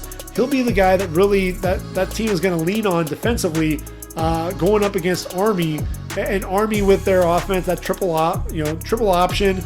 He's going to be really that focal point on that defensive line. Can he get up the field? Can he be disruptive I think Army ultimately ends up winning this game, although I really like what Neil Brown is starting to do there, in West Virginia.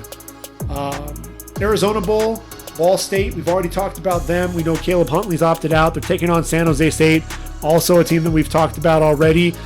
This is going to be an interesting matchup. I think you've got Justin Hall and Johannes Tyler. They're the receivers for Ball State. You've got Christian Albright, the linebacker. But man, San Jose State, they're so talented. Nick Starkel, I think another big game here, and I think the draft scouts are really going to start taking notice of Nick Starkel. I think he's a guy that struggled mightily there in SEC play, really found a home there with Brent Brennan and San Jose State. And just playing loose, having fun, and I think he may end up playing his way into getting a shot at the next level. He's got his receivers, Trey Walker and Bailey Gaither, both guys that I think will be in NFL camps come next season. And then Cade Hall, man, you want to watch a guy that plays with his hair on fire. He's a lot of fun to watch. He reminds me a lot of Wyatt Huber. If you've heard my podcast, I've talked about him, a guy that I wanted to see come back for one more year, but I don't blame him for coming back, for entering the draft. And really, when you watch Wyatt Huber, he's 6'3", 270, two-time all Big 12 selection, and a guy, had 8.5 sacks this year. That brings him to 20 in his career there in Manhattan, 33 tackles for loss, and a guy that just continues. He's a guy that plays with his hair on fire, always looking to come off the edge. Cade Hall, similar prospect. I think actually Cade Hall does a better job setting the edge, and I like his push-pull a little bit more, but definitely both he and Wyatt Huber bending the edge. Wyatt Huber, unfortunately, K-State opted out of a bowl game. We won't get to see him play again in the purple there for the Wildcats, but you will get to watch Cade Hall, and he'll be a name to watch out for in next year's draft. Arkansas taking on TCU. We miss out on Raheem Boyd, running back there for the Razorbacks. He's opted out, a guy that I think can not only run the ball between the tackles, kind of more of an upright runner, but he also has decent hands coming out of the backfield. I think for TCU, obviously you have Trevin Merrick, and I don't believe Trevin Merrick has opted out yet. Again, I'm here on sportreference.com. I need to go in and take a look real quick and see if Trevin Merrick has opted out. Does not look like he has to this point. 6'2", 202, one of the best safeties in the game. 7 interceptions, 21 pass breakups in his career. A guy who I think is just so intelligent, a guy that can cover. Guys in the slot, can even bounce to the outside if you need him to. A guy that'll play deep over the top if you need him to as well. Could be a single high, can do a little bit of everything. I think that's really what you're looking for at the next level is a safety that can be really versatile. Trevin Merrick is definitely that guy. And if you're looking for a linebacker, I look at Garrett Wallow. And he's a name that you don't really think of, but when I think of a guy like Ty Summers, a guy that's playing for the Packers, gotten some playing time, was a leading tackler in one of their games, Garrett Wallow is a similar player. 6'2", 230 pounds. He's not quite as big as Ty Summers. Summers actually ended up playing defensive end for the Horned Frogs in one of the seasons. But look, Wallow is definitely a volume tackler. 295 tackles in essentially 3 seasons. Had 125 tackles with 18 tackles for loss a season ago. Had 90 tackles in 10 games. So that's, if you're doing the math at home, that's 9 tackles a game. 9 tackles for loss, 2 sacks. A guy who, at 32.5 sacks in his career, 8.5 sacks, has a nose for the football, 3 forced fumbles in his career as well. He's probably not the best athlete. He's probably an average athlete. But a guy who I wouldn't rule out making an NFL roster because he has the instincts, because he flies around to the football. He'll be a fun guy to watch there for TCU as well. I think TCU ends up getting the win there, although I love what Sam Pittman's doing there with Arkansas. Felipe Franks, another quarterback who I think could potentially get a look at the next level as a developmental prospect. We get into January 1st. Cincinnati, we've talked about them. Look, their secondary, they've got Ahmad Gardner, they've got James Wiggins, they've got Derek Forrest, Kobe Bryant. All of those guys are going to be playing at the NFL level, as will Myjai Sanders, their edge rusher extraordinaire. Georgia, we got a lot of guys opting out. Azeez Ojulari is a guy who I think is going to be one of the top, because we're starved for pass rushers. I think Ojulari, he's among the collegiate leaders in quarterback hurries. 6'3", 240 pounds, 9.5 tackles for loss, 6.5 sacks, but I believe it was like 24 or 25 quarterback hurries as well. Just a guy who just continues bending the edge, speed rusher coming off the edge. A lot of fun to watch. He won't be in the game. Monty Rice, second on the team in tackles. He won't be there. Eric Stokes, the interception leader for the team. And a guy who I think has an outside chance of being a first rounder, probably going to be an early day 2 pick. Ben Cleveland, their best offensive lineman, heavy-handed, big dude, 340 pounds. He'll be missed as well. Their star position player, Mark Webb's opting out. The one guy that I haven't seen opt out just yet is Tyson Campbell. I'm waiting for that to happen. Just has not happened yet. And look, I think of the two corners, Eric Stokes has had the better year overall. I think Tyson Campbell, 6'2", 185. He's had some of his ups and downs. I thought he's looked good at times. I thought he looked great against Seth Williams. But there have been some other receivers that he's matched up against where he just got burned. And if you put on tape of him matching up against some of the guys, when he went up against Kyle Pitts, he was getting burned. And so that's the thing, does he want to put that tape on, out there, or does he want to come back for one more year? We'll see what happens there with him. Citrus Bowl, Auburn taking on Northwestern. Greg Newsome II, first team All Big Ten selection. I've talked about him previously. He won't be in that game. You are going to get to see Patty Fisher, their middle linebacker, a guy who plays well. Again, another guy that plays well downhill. Can he be, a guy that can play sideline to sideline? I think he can. Not only is he a volume tackler, but a guy that I think does really well in zone coverage, reading quarterbacks' eyes, very intelligent at the linebacker position. Rose Bowl, Notre Dame and Alabama. We've talked about them at length throughout the year. Obviously, with Notre Dame, you've got the likes of Liam Eichenberg, a second-team All-American at left tackle, and then you've got Aaron Banks, a first-team All-American at guard. I think Liam Eichenberg is a top 4 tackle, one of the more consistent tackles in the, and it shows. AP selecting him to the second-team All-American. Butkus Award winner on defense, Jeremiah Owusu-Koramoah.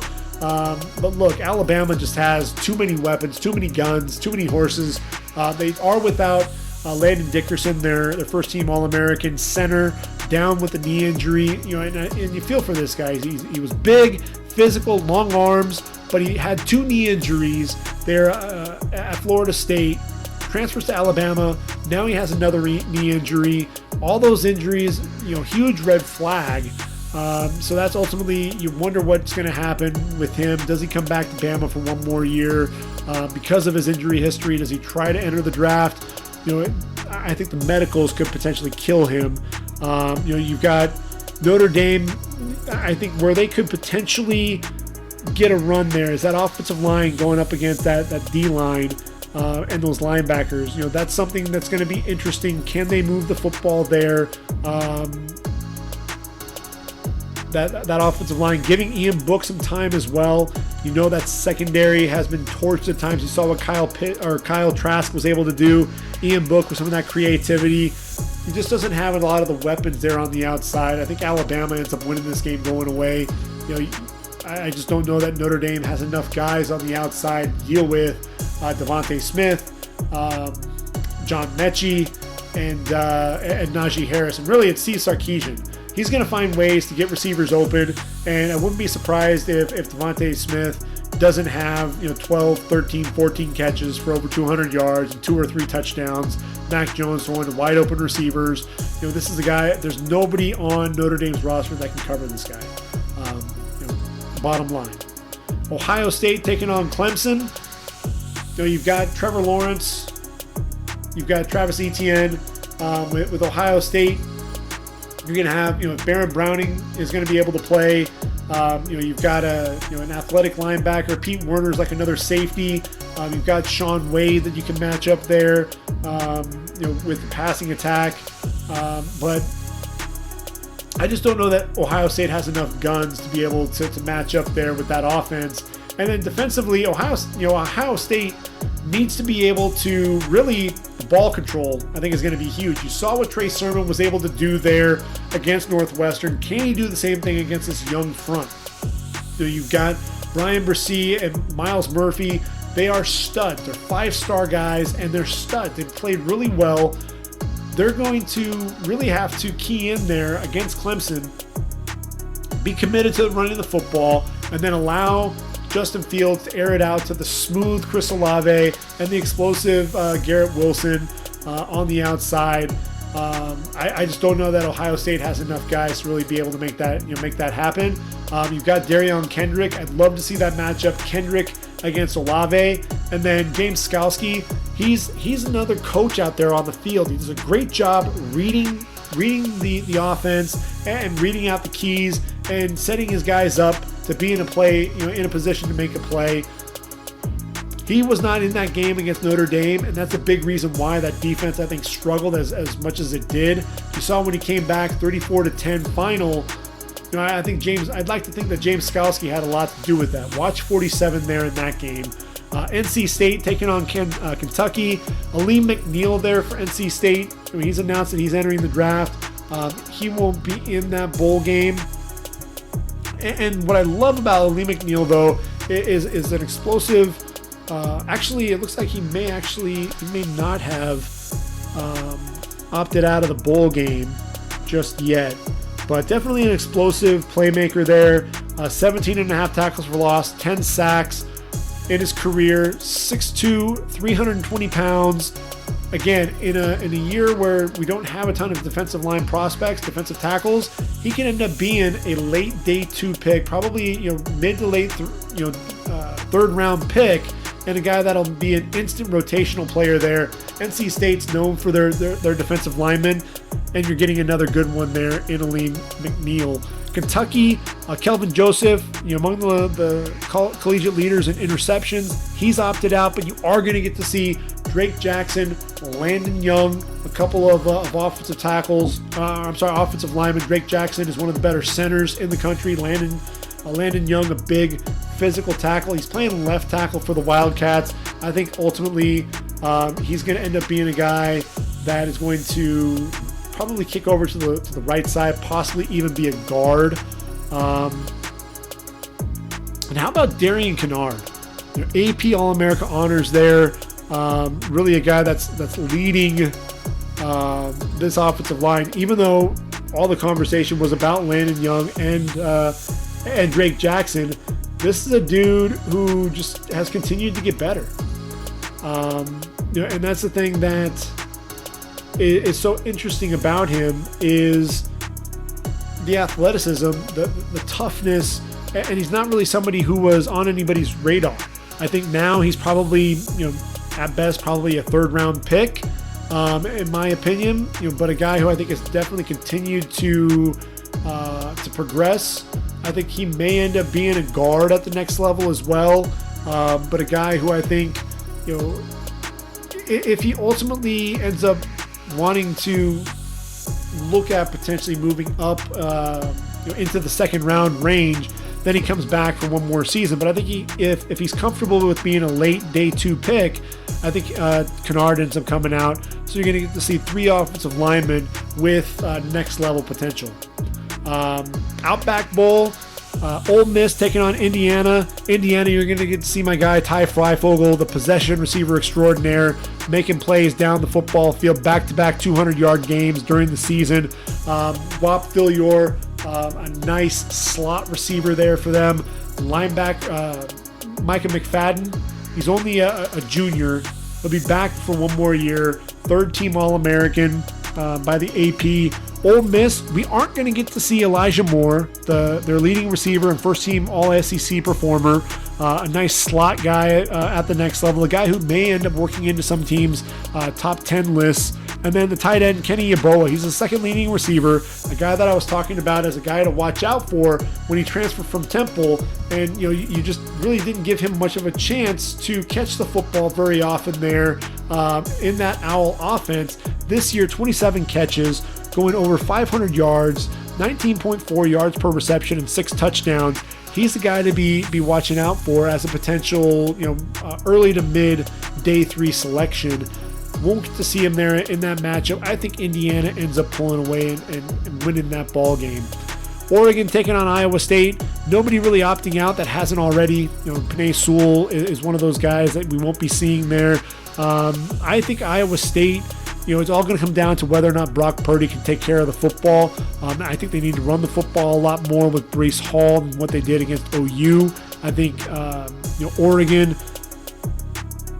if you're one-dimensional like USC was and allow Kayvon Thibodeau to just pin his ears back and tee off on you, then you're in trouble. But I think with Iowa State, what they can do with Breece Hall, you've got some of their receivers, Xavier Hutchinson starting to come on, and Charlie Kolar. I think ultimately what you're going to see is Iowa State ended up beating Oregon. I like Mike Rose, their linebacker. He'll be a guy that we'll be talking about as one of the better linebackers in the country in next year's draft. I think Iowa State, a couple of games away from potentially being in that the college football playoff discussion. That loss to Louisiana, and obviously losing to OU there in the Big 12 championship. But Brock Purdy, Breece Hall, Charlie Kolar, a lot to like on offense. North Carolina, another team. Look, in the Orange Bowl against A&M, they're largely in there because of the play of their running backs. Javonte Williams and Michael Carter are number 3 and 4 on my running back list, respectively, behind Najee Harris and Travis Etienne. De'Ami Brown, their leading receiver, he's opted out as well, as has Chaz Surratt, the team's leader in tackles and sacks. The converted quarterback who just has such a high ceiling. I think he'll be an early day 2 guy. They're all opted out. Who does Sam Howell have left to really get the football to?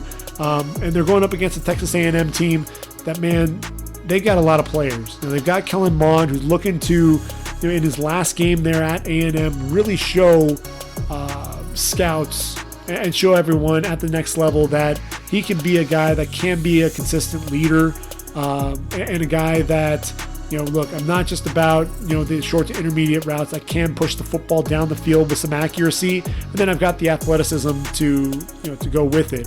I think Isaiah Spiller is going to be one of the best backs that we're talking about next year. He and Breece Hall, and then that offensive line, man. These guys they're nasty. They're the goons, and there's a reason for it. I think of those guys, obviously Kenyon Green is the best of the bunch, but he'll be back for one more year. He's only a sophomore, but man, he's a guy that's just going to beat you up. He's the bully out on the playground. But Carson Green, the right tackle, is the guy. He'll be a mid to late day 3 pick. Not the most athletic guy by any means, but man, a technician, a guy who just seems to get better throughout his career. 6'5", 315 pounds. I believe he started 37 games off the top of my head. And then Ryan McCollum, the center, another guy who shows some pretty good feet for a center. And a guy who, he climbs well to the second level, moves pretty well laterally. He's one of those guys who I think is getting himself into the conversation as one of the better centers in this draft as well. And then defensively, you've got Bobby Brown, the third defensive tackle, plays with good power. That speed to power, you definitely see that with that quickness coming off the ball, and then able to drive his man into the backfield. You'll see some short area quickness as well coming off the football with an excellent arm over shooting into the backfield. Uses his hands very well to stack and shed, and understands, does a really good job locating the football and being disruptive against both the pass and the run. So those are the bowl games that we have left, and some of the players that you really have to be on the lookout for. And once all the bowl games have happened, we're going to go ahead and we'll be right back here, and we're going to go ahead and talk about each of the games. We'll talk about some of the guys that really were standouts, some of the guys that maybe we should be talking about that we haven't already, and some of the guys that may be a little overhyped. and we'll set up that national championship game. I honestly believe it's probably going to end up being Alabama and Clemson all over again. We'll just each and every year, it seems like these two teams, are going to be showcased yet again. It'll be interesting next year, in terms of those rosters, who steps up. I think next year may be the year that some of the programs out there might be able to catch them as they are starting to reload.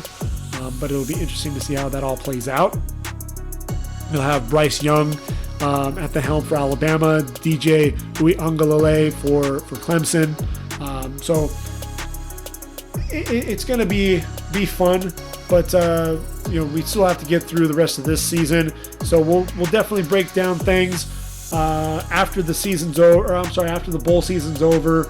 We'll probably look at if the bowl games through the rest of this week. Probably have a podcast, I'd say, mid next week, probably January 5th or 6th. I want to go ahead and bring that to you guys, and then we'll get ready for that national championship. And then once we know when guys can declare, we'll end up breaking down each and every player who has decided to enter the draft, and really start shaping up the draft board. And from there, once everybody has either opted to play in 2021, or they've decided to enter the draft, then we'll be able to make a better decision on exactly where things go. But we know that the Jaguars have won the Trevor Lawrence sweepstakes, so we know at number 1 overall, we know what's happening. They're taking Trevor Lawrence with that first overall pick. Number 2 is going to be the Jets. And here's the question: do they think that Sam Darnold is going to be their guy, or are they going to opt for Zach Wilson? I think Zach Wilson's established himself as the number 2 quarterback in this draft. I think the Jets, with Mekhi Becton, the way that he's played, I think you can go Penei Sewell, protect whoever it is at quarterback, man. You're able to do that. They could also trade down and get a bunch of picks, but I think if they stay at number 2, if I'm the Jets, that's what I have to do. I have to get Penei Sewell. Number 3, Dolphins getting that pick from Houston. I think Dolphins they trade down. Somebody's going to want Zach Wilson. Somebody's going to want to trade up. You trade down. Don't trade down too far. Trade down just enough to be able to land one of those receivers, whether it's Jamar Chase or Devontae Smith. Give Tua Tagovailoa that number 1 receiver that he's able to get the football to. You could even trade down to number 9 to the Panthers and be able to get that done. I think the Falcons sitting at number 4, they have a decision to make. Who's going to be the new head coach? Who's going to be the new GM? I wouldn't be surprised if this is where Justin Fields ends up. Be something to keep an eye out for. The Bengals, they could potentially look to trade up if Penei Sewell's on the board. They could look to trade up with the Dolphins there at number 3. If they stay at number 5, I think they could still get Rashawn Slater, be that offensive tackle. If they're confident that he's going to be a tackle at the next level, that could be a nice pickup there for him. At number 6, the Eagles. Eagles sitting there at 6. What could they go with? How about Micah Parsons? The linebacker position, they've been needing a linebacker for quite a while. I think that could be where Micah Parsons goes. Parsons can not only be that linebacker, he can also be an edge rusher. It was a converted defensive end. I think that could be a nice pickup there.